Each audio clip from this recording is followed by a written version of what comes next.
जय माता दी, जय माँ कामाख्या। ओम ऐं ह्रीं क्लीं चामुंडा विच्चे।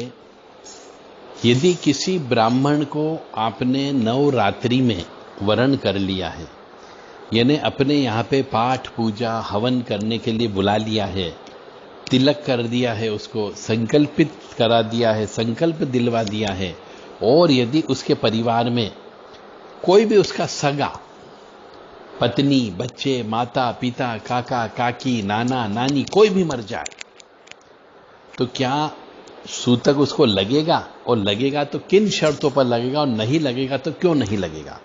क्या उसे अपने पिता की मृत्यु पर या माता की मृत्यु पर क्या वो जो उसने संकल्प लिया, संकल्प को छोड़ देना चाहिए?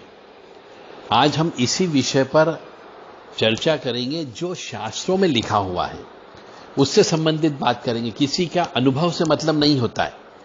शास्त्र क्या कहता है, तर्क वितर्क कुतर्क तीनों ही हम करेंगे, और इस संबंध में आपको अवश्य ज्ञान प्रदान करते हैं। परंतु उसके पहले मां भगवती के चरणों में हम शीश झुका लें और प्रार्थना कर लें कि आपको भी सद्बुद्धि प्रदान करें और हमें भी सद्बुद्धि प्रदान करें कि हम धर्म का काम करते रहें और आप उस धर्म के रास्ते पर चलते रहो, ताकि आपको दुख न आए, परेशानी नहीं आए, कष्ट नहीं आए। हमारा उद्देश्य है आपको सुख कैसे प्राप्त की जाए वह रास्ता दिखाना। अब उस रास्ते पर आप चलोगे तो निश्चित तौर से सुख की प्राप्ति होगी, और यदि नहीं चलोगे तो जो भाग्य में लिखा है, जो कर्म में लिखा है, उसको कोई मिटा नहीं सकता। इसलिए बहुत से मनुष्य कहते हैं कर्म का लेख मिटे ना रे भाई। यानी जैसा हम पिछले जन्म में कर्म करके आए वैसा फल तो भोगना ही पड़ेगा। परंतु फिर भी यदि आप ईश्वर की शरण में चले जाते हैं तो जो अच्छा फल है वो ज्यादा अच्छा मिलता है, और बुरा फल है वो ज्यादा बुरा मिलता है। इसलिए ईश्वर की शरण में चले जाना चाहिए, जिससे जो खराब फल है वो खराब नहीं मिलता है और अच्छा और अधिक अच्छा मिलता है। ओम ऐं ह्रीं क्लीं चामुंडा विच्चे। ओम ग्लौं हुम क्लीं जूं सह ज्वालय ज्वालय ज्वल ज्वल प्रज्वल प्रज्वलय। ऐं ह्रीं क्लीं चामुंडा विच्चे। ज्वल हम सम लं छं फट् स्वाहा। नमस्ते रुद्ररूपिणी, नमस्ते मधुमणि, नमः कीटवाहने, नमस्ते महिषासुरमर्दिनी, नमस्ते शुभंत्राणि शुंभासुरघातिनीं, जागृतिं हैं महादेवी जपं सिद्धं करुष्मै। ऐंकारी शस्यरूपाय ह्रींकाली प्रतिकालिका क्लींकारी कामरूपेण बीजरूपे नमस्तुते। चामुंडा चंडघाती च ऐंकारी वेदानी विच्चैं चाय बदा नित्य नमस्ते मंत्ररूपिणीं। धाम धीम धूम दुर्जय पत्नी वाम भीम बुम वाग्दीश्वरी क्राम क्रीम ग्रूम कालिका देवी शाम शिम शुम में शुभम करो। हम हम कारूपिणीं जम जम जम जमनादिनी ब्राह्म ह्रीं रूम बहरी बदे भवान्यते नमो नमः। अंकम चम टम तम पम यम शम विम दुम ऐं वीं हम छम। दिजागम टोटे टोटे दीप्तम कुरु कुरु स्वाहा। पाम पीम पुम पाति पूर्णा खाम किम खुम खेचरी तदा मलाम लीम लुम विसिन गुंजिकाय नमो नमः। शाम सिम सुम सप्सती देव्य मंत्र सिद्धम करुम। इदम तुम गुंजिका स्रोत मंत्र जागृति हेतवे। अभक्ते ने दात्यम गोपितम रक्ष पार्वतीम। ओम ह्रीं दुर्गाय नमः। तो नवरात्रे प्रारंभ में किसी यजमान के यहाँ कोई ब्राह्मण नवचंडी शतचंडी पाठ प्रारंभ करते हैं, और संकल्प पूजन कलश स्थापन सब कुछ हो चुका है। उसके बाद में यदि किसी ब्राह्मण के यहां पर परिवार का कोई सदस्य की मृत्यु हो जाती है, तो क्या अनुष्ठान करना चाहिए या नहीं करना चाहिए? आज इसी प्रश्न के ऊपर हम आपको शास्त्रों का रेफरेंस देते हुए इस संबंध में चर्चा करेंगे। हो सकता है आपके यहां पर भी कभी कभी ऐसी परिस्थिति उत्पन्न हो जाती है कि जो ब्राह्मण पाठ करने के लिए आते हैं उनके परिवार में समय से पहले बच्चा पैदा हो जाता है, समय से पहले मृत्यु हो जाती है। मृत्यु होने की संभावना नहीं, पर अचानक एक्सीडेंट में मौत हो जाती है, तो क्या वह ब्राह्मण अपने यजमान का अनुष्ठान को छोड़ देगा? क्या उसको सूतक लगेगा? क्या उसके द्वारा की गई पूजा पाठ लगेगी? इसी संबंध में हम आपसे चर्चा करेंगे। तो गरुड़ पुराण, इसलिए मैं बार बार कहता हूं कि मनुष्य को अपने जीवन में 2-4 बार गरुड़ पुराण का पाठ कर लेना चाहिए। गरुड़ पुराण में बहुत सारी हिंदू सनातन धर्म की शंका का समाधान किया गया है, परंतु आप लोग गरुड़ पुराण को घर में रखने से भी डरते हो। तो मैं सभी से निवेदन करूंगा कि सब अपने अपने घरों में गरुड़ पुराण लेकर के आएं और उसे एक ग्रंथ के माफिक पढ़े। पहले तो किसी भी हिंदू धर्म का ग्रंथ है उसको पढ़ा जाए, तो उसको पढ़ने से आपको ज्ञान की प्राप्ति होगी, आपके नेत्र खुलेंगे, ज्ञान के रास्ते भी खुल जाएंगे आपके। तो गरुड़ पुराण के अनुसार राजा, न्यायाधीश और चिकित्सा, राजा को, न्यायाधीश को, चिकित्सक को और ब्राह्मणों को कभी भी सूतक पातक नहीं लगता है। यह गरुड़ पुराण कहता है। कोई भी राजा हो उसे गद्दी पर बैठना चाहिए, कोई भी न्यायाधीश हो उसे निर्णय करना ही करना है, कोई भी चिकित्सक उसे मरीजों का इलाज करना चाहिए, और कोई भी ब्राह्मण है उसे मंदिरों में पूजन अर्चन करना चाहिए, उसे सूतक पातक नहीं लगता है, ऐसा गरुड़ पुराण कहता है। अब क्या हो गया?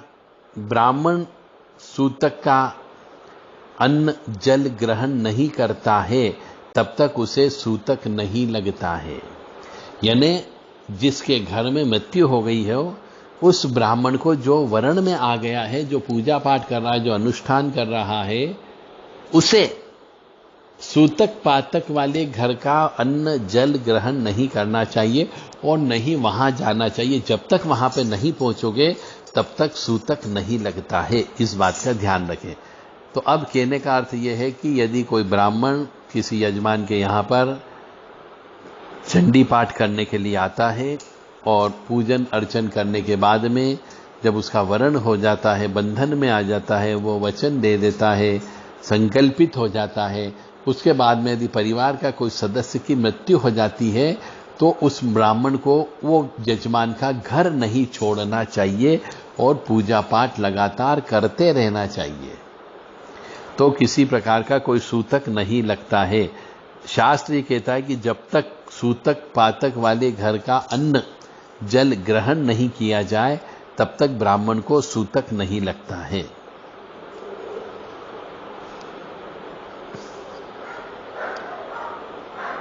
यदि वह ब्राह्मण सूतक वाले के घर पे चला जाता है तो उसको सूतक लग जाता है। इसीलिए कहते हैं कि जो ब्राह्मण वरण में आ गया है उसे किसी की मृत्यु में नहीं जाना चाहिए, किसी के मौत मरण में नहीं जाना चाहिए, जिसके यहाँ बच्चा पैदा हो उससे मिलने भी नहीं जाना चाहिए, शव यात्रा में शामिल नहीं होना चाहिए और नहीं श्राद्ध का भोजन करना चाहिए।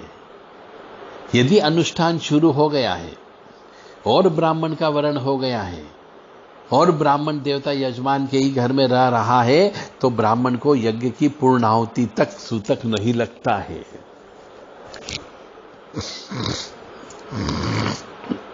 यदि किसी अशुद्धता यानी सूतक वाले परिवार का पुत्र यदि 20 किलोमीटर दूर गांव में रहता है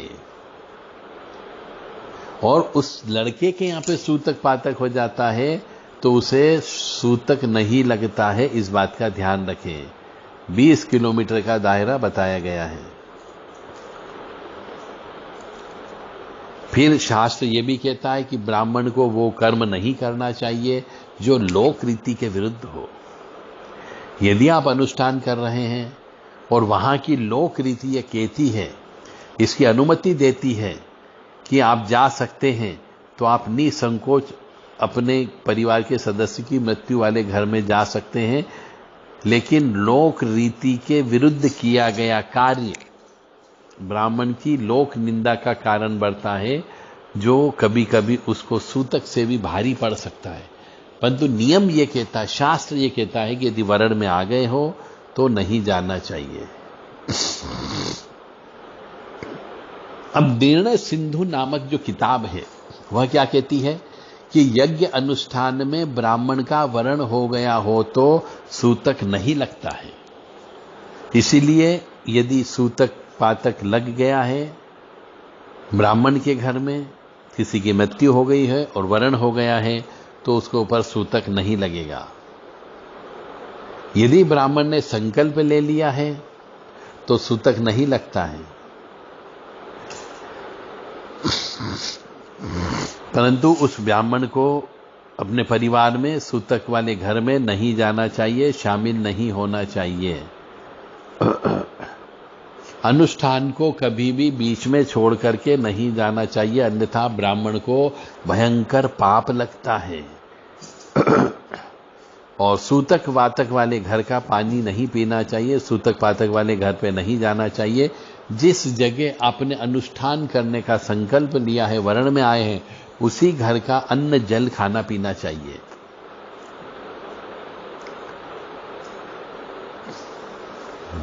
अब गरुड़ पुराण में फिर लिखा है कि अग्नि शमशान में निर्माल्य होती है, कुशा मृतक के कर्मकांड में निर्माल्य होती है। ब्राह्मण यजमान के घर में तब तक अन्न ग्रहण नहीं कर सकता जब तक कि सपिंड कर्मकांड नहीं होता है। और ब्राह्मण कुशा मंत्र बार बार काम लेने पर भी अशुद्ध नहीं होते हैं। सूतक अन्न जल ग्रहण से बचना चाहिए ब्राह्मण को। तो गरुड़ पुराण ही ग्रंथ नहीं है, सिर्फ उसी का अवलोकन करने से अनेक उत्तर प्राप्त होते ही होते हैं। और ऐसे बहुत सारे ग्रंथ हैं जो शास्त्र भी बताते हैं और न्याय संगत बात भी करते हैं। तो धर्म सिंधु, निर्णय सिंधु, ये जो ग्रंथ हैं इनमें भी लिखा हुआ है कि यदि ब्राह्मण का वरण हो गया है तो उसे चाहे घर के अंदर किसी माता पिता पत्नी बच्चे की मृत्यु होने पर भी उसे अपना संकल्प तोड़ करके नहीं जाना चाहिए, अन्यथा उस सूतक पातक से भी ज्यादा कष्ट की प्राप्ति उसको हो सकती है, पाप कर्म लग सकता है। यानी मनुष्य को ऐसे घर में ही रहना चाहिए जहां का वरण किया गया हो। और यदि मनुष्य अपनी जगह किसी दूसरे व्यक्ति को अपॉइंट करके चला जाता है, लगा करके चला जाता है, तो जिसके घर में सूतक पातक हुआ है वह यदि घर चला जाता है तो वो दोबारा नहीं आ सकता उस अनुष्ठान में। ऐसे एक जगह और लिखा हुआ है कि कोई भी अनुष्ठान किया जाए तो अनुष्ठान शुरू करने के पहले नांदी मुख श्राद्ध करना चाहिए, जिससे करने वाले और करवाने वाले के दोनों के कोई भी सूतक पातक हो जाए तो दोष नहीं लगता है। इसलिए मैं सबसे बारंबार रिक्वेस्ट करता हूं कि आप कोई भी 2 दिन 5 दिन 10 दिन का अनुष्ठान करें तो नांदी मुख श्राद्ध कर्म अवश्य करके ही उसमें बैठना चाहिए। उसके बाद ब्राह्मणों का वरण करना चाहिए। और वरण हो चुका हो तो ब्राह्मण को परिवार में यदि मृत्यु हो जाए तो किसी प्रकार का कोई दोष नहीं लगता है।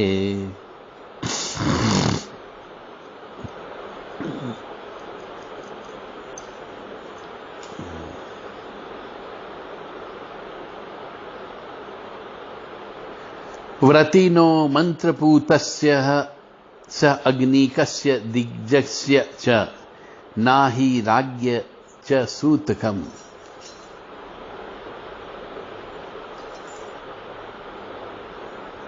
तो सूतक यदि लग जाता है तो भी मनुष्य यदि सूतक वाले घर में नहीं जाता हो, उनसे नहीं मिलता हो, जलपान नहीं करता हो, तो उसे सूतक नहीं लगेगा जब तक कि अनुष्ठान पूरा नहीं हो जाता है। यदि कोई मनुष्य प्रतिदिन अग्निहोत्र करता हो तो उसे भी सूतक पातक नहीं लगता है। तो जो ब्राह्मण रोजाना हवन करता हो उसके घर में पिता की, माता की, गुरु की, किसी की भी मृत्यु हो जाए तो उसे सूतक पातक का प्रभाव नहीं पड़ता है। यदि किसी भी अनुष्ठान के प्रारंभ होने के बाद बीच में कभी भी ब्राह्मण के यहां पर या फिर यजमान के यहां पर कोई सूतक लग जाता है, मृत्यु हो जाती, बच्चे पैदा हो जाते हैं, तो नांदी मुख श्राद्ध करने के बाद में कोई दोष नहीं लगता है। जय माता दी, जय मां कामाख्या।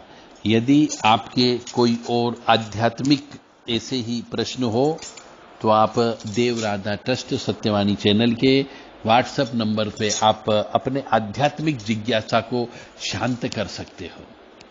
यदि आपको आध्यात्मिक भूख है, आध्यात्मिक ज्ञान की भूख है, तो आप वो प्रश्न करके आप अपनी आध्यात्मिक भूख को हमारे उत्तर से आप शांत कर सकते हैं। यह प्रश्न उत्तर पूर्णतः निःशुल्क है, किसी प्रकार का कोई शुल्क नहीं लिया जाता है। जय माता दी, जय मां कामाख्या। हमारा उद्देश्य है कि आप सुखी रहें, स्वस्थ रहें, प्रसन्न रहें और धर्म के अनुसार चलते रहें। सबसे बड़ी बात है, आप धर्म का पालन करेंगे तो धर्म आपकी रक्षा अवश्य करेगा। जय माता दी, जय मां कामाख्या।